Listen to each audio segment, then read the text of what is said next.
भगवत प्रेमियों, मैं महेश दास अपने YouTube चैनल महेश दास ब्लॉग में आप सभी का स्वागत करता हूं और मैं आप सभी को दंडवत प्रणाम करता हूं।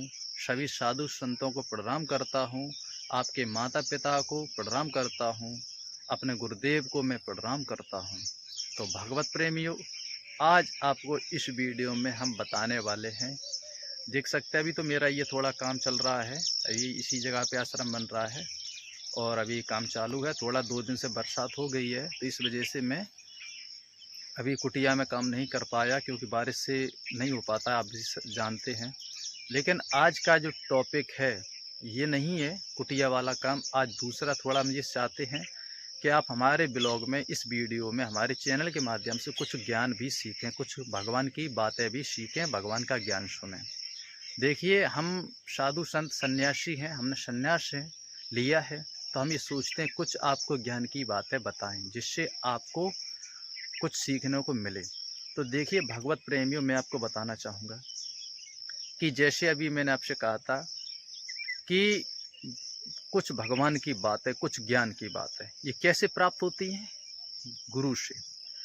गुरु आपको कैसे प्राप्त होगा, मैं आपको संक्षेप से बताऊंगा।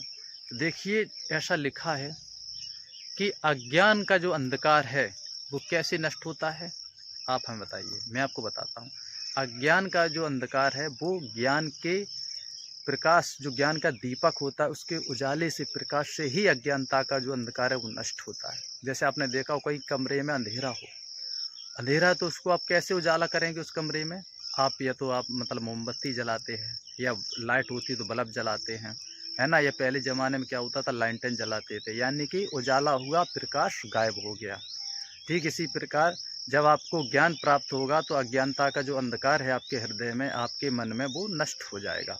आप ज्ञान को प्राप्त कर लेंगे जब, तो आपके पास अज्ञानता नेक भी नहीं रहेगी। जैसे जब कमरे में उजाला हो जाता है तो अंधकार नेक भी नहीं रहता है। तो आपको ज्ञान कैसे प्राप्त होगा? वो हुआ गुरु। गुरु के बिना आप ज्ञान प्राप्त नहीं कर सकते। ठीक है, गुरु के बिना आपको अच्छे बुरे का ज्ञान नहीं हो सकता, आपको धर्म अधर्म का ज्ञान नहीं होगा, सत्य असत्य क्या है उसका ज्ञान नहीं होगा, पाप पुण्य क्या है उसका भी ज्ञान नहीं होगा। और देखिए, गुरु तो तीनों देवताओं ने बनाए हैं। राम जी आए थे, उनने भी गुरु बनाए, गुरु वशिष्ठ को अपना गुरु बनाया। भगवान कृष्ण आए, उनने भी अपना गुरु बनाया, गुरु संदीपनी हुए, उनसे शिक्षा प्राप्त की है।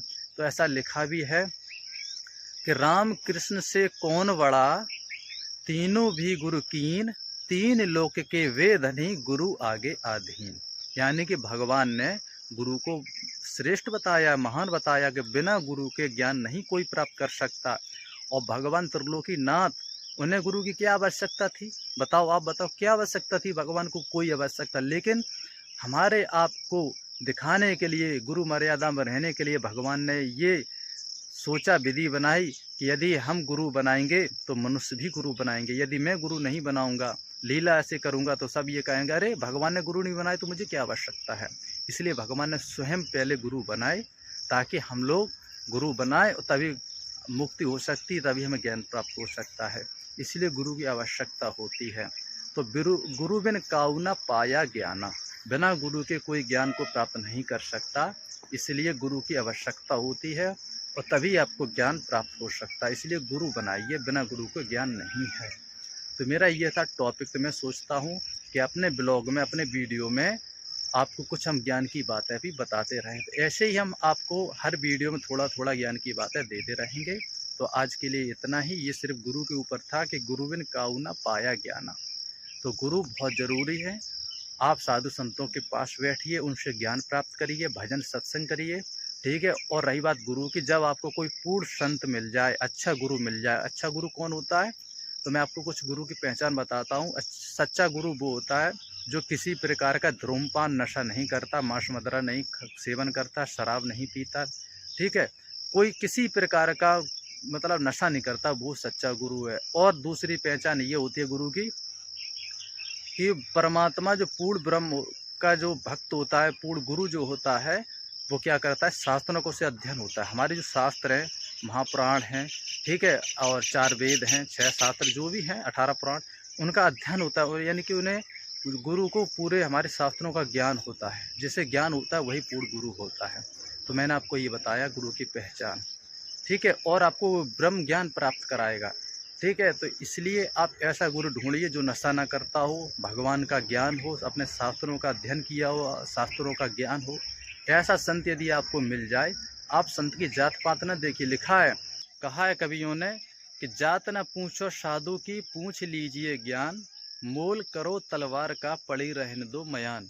यानी कि आप साधु संत की जात न पूछिए, उनका धर्म न पूछिए, सिर्फ आप ज्ञान पूछिए।